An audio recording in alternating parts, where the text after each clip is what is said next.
Day 289 social distancing. It's Christmas Eve, and I'm out for a run, but it's wet.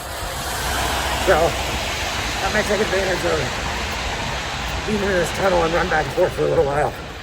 I thought I'd be able to beat the heavy rain. It's not more heavier than I thought it'd be at this point. So I'll take advantage of this underpass and then just run for a little while in here and then go back to the car. Happy Christmas Eve.